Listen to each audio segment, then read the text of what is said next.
Live, you're watching The 6 on the Road before the vote. Good evening, I'm Jack Cottle. And I'm Julie Oberlander. We are broadcasting live from the Rushmore Plaza Civic Center Don Barnett Arena for a special 6 on the Road before the vote. Now you can tell behind us, they're getting ready for monster truck action tomorrow night. But tonight we're talking about that big vote coming up. For months now, Rapid City voters have had many chances to sit in on coffee talk sessions, public forums, and other informational meetings. Tonight we'll take one final look at the big picture of the proposed Rushmore Plaza Civic Center expansion project before the special vote on Tuesday. But first, let's take a look at how we got to where we are today. The Barnett Arena opened in 1977. Now, a project to build a new arena was proposed in 2012. Also in 2012, the city received a letter from the Justice Department, with what was then called an Americans with Disabilities Act complaint that had been filed about the facility. In July of last year, the City Council approved the blue concept for the arena, which involved keeping the existing arena and building in addition to that, contingent on the financing up to $180 million. Petitions were turned in December to put the financing to a public vote. That voting comes to a close on Tuesday. The $180 million price tag includes roughly $160 million for the new arena and upgrades to the Barnett Arena and about $20 million for a parking garage. Tony DeMauro with the Civic Center Expansion Task Force is here right now. Tony, if you had to make one argument as to why people should vote yes, what would that be? Well, I think we need to reflect that there's been 3 years of work to get to today. Dozens of public forum meetings and $700,000 invested by the same people that we expect to make good decisions for us every day, the City Council and the Mayor. And I'd like to think back to 1972, really. And at that point in time, 63.8% of the population, an overwhelming majority, voted yes. And they didn't know anything that we know now. They had no idea that Elvis would be their first act. They had no idea the stock show would generate $20 million in economic impact in just 10 days. And I tell you, they didn't know we could afford it either. They just believed. We have 40 years worth of tax data proving what's happening and how much it's growing. We've done the homework. But either way, however you feel about this, get out and vote. Only 350 people showed up to the last special election, and that's almost nothing. A handful of people could decide this. So learn the facts, they're out there, and no matter how you want to vote, just get out there and vote. We will know for sure in just a few days, and we'll look at the other side of the argument when we come back after our first look at the weather. Live, you're watching The 6 on the Road before the vote. The 6 on the Road is live tonight at the Civic Center, and just moments ago you heard from a passionate supporter of the Civic Center expansion project, but not everybody feels that it is the right thing for Rapid City. Joining me now to share the opposing viewpoint is Fix the Plan, Vote No spokesperson Richard Wallstrom. So Richard, we'll give you the same opportunity to tell people if they only get one reason to vote no, what would you tell them that reason is? Because we need to fix the plan, Julie. Okay. I mean, just basically, the name of our committee is Vote No so that we can fix the plan. Our concern is that the money designated for this project builds a Rolls Royce when the family simply needs to replace the old used car, and they could do just as well with a Ford. And they don't need the Rolls Royce. And what we're suggesting is that by voting no is the only way that the city will have the opportunity to reconsider and come up with something else that is more reasonable, more responsible, more realistic, and really affordable. Affordable also remembering that without the additional expenses for this place, if we can say cut it in half in terms of our investment, that then we're able to do the other impactful projects around Rapid City that the 2012 projects, the vision funds have done for the last 20 years. All right, thank you very much, Richard Wallstrom with Fix the Plan, Vote No. So whether you're against the proposed Civic Center expansion project or for it, it's important to make your voice heard by heading to the polls on Tuesday to cast your ballot.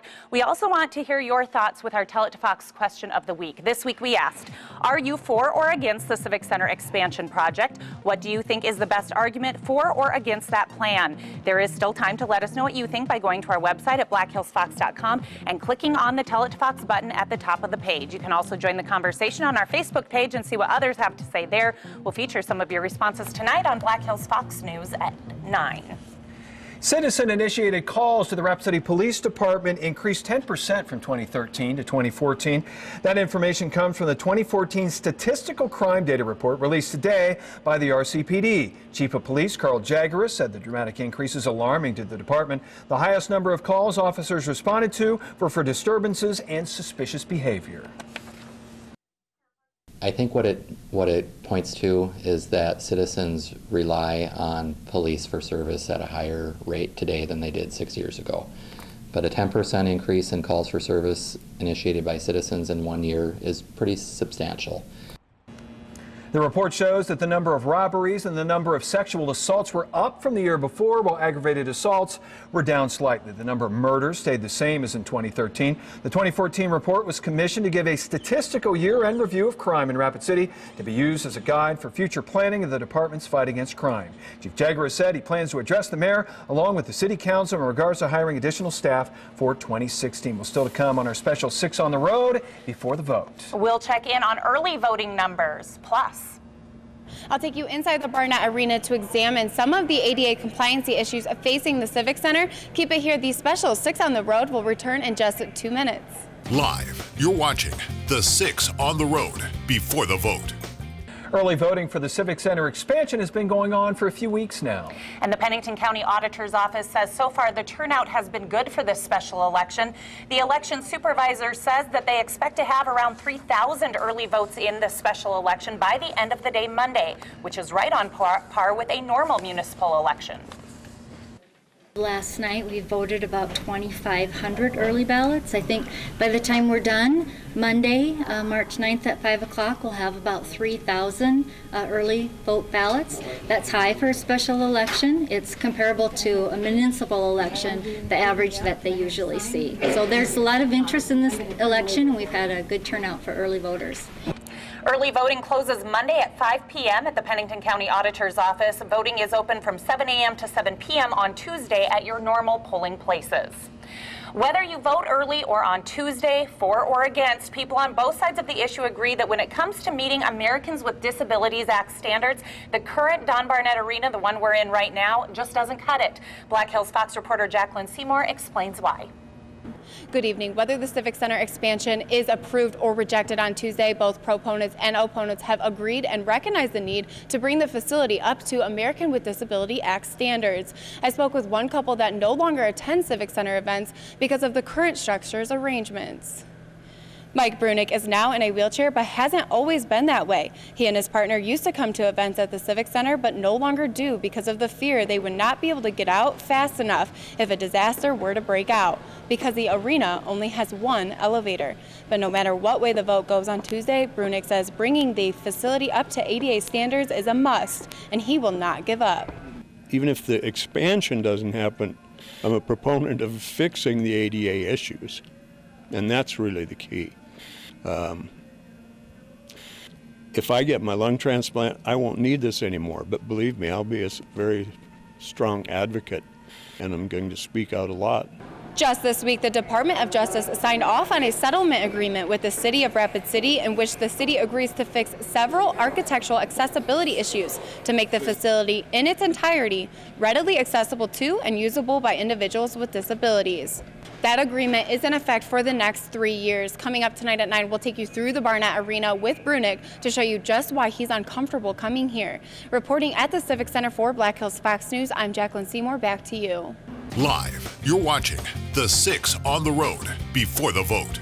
And welcome back. Rapid City's been down the Civic Center expansion road before, albeit in a much different manner. 8 years ago, the Civic Center expanded with the ice arena. We're actually joined now by owner of the Rapid City Rush, Mr. Scott Mueller. Thanks for taking the time, sir. Talk about how much input did they have during the facility putting that up over there? Well, it was a long process, from when we started to when we finally got to play hockey. It was about 4 years.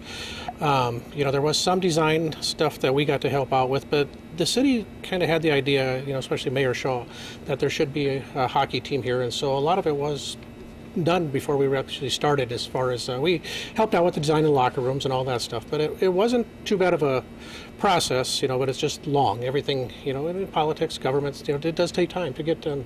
it's a big expensive building. Sure. How many different plans did they go through before they ended up settling on what we have now? Well, I don't think there were so many plans. You know, the CHL at the time, their model is for 5,000. That's a perfect model, and that's what they kind of centered around. So I don't think there's a number of plans, but you know, probably some changes and stuff like that to it. I think it was probably just the one, and then made changes from there. Now, one of the selling points to that expansion was that you guys were waiting in the wings. The expansion, the proposed one now, how important or unimportant is it not having something similar, having something waiting in the wings to help sell that? Well, I think it definitely does help. You know, it makes people feel more comfortable, especially you know, Rapid City was not real educated on hockey, so we had our challenges to get that in the community, and also, you know, after some failures with the football and stuff like that, and it was a little bit challenging. You know, the second year was much easier, and then of course then you go win the championship the second year out, and you know, that the fans got a little spoiled. There's no doubt. So with several years now under your belt, how much could a new franchise potentially impact your organization? Well, it would be, you know, a huge impact. You know, depending on which one it is. You know, basketball, of course, you'd compete head-to-head because it's the same time of year.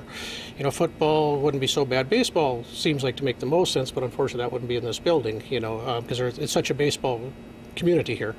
But I don't, especially basketball, it would never work here with two teams. It's just not enough revenue, and these things are very expensive to run. You know, our Rush organization, it's over $3 million a year to run this team. So. All right. Well, Scott, thank you so much for joining us. We appreciate it, and that's going to go ahead and do it for Sports on the 6. And again, the vote coming up on Tuesday for the Civic Center expansion, this very multi-use facility down here. Again, monster trucks coming up tomorrow. I want to thank the monster truck people for not revving the monster trucks during tonight's program, which was a big help. It would have been a bad thing, both for viewers at home and our ears. That's right. You've heard all the arguments for or against. Make sure you get out and vote on Tuesday. Thanks for watching. See you tonight at 9. Have a great night.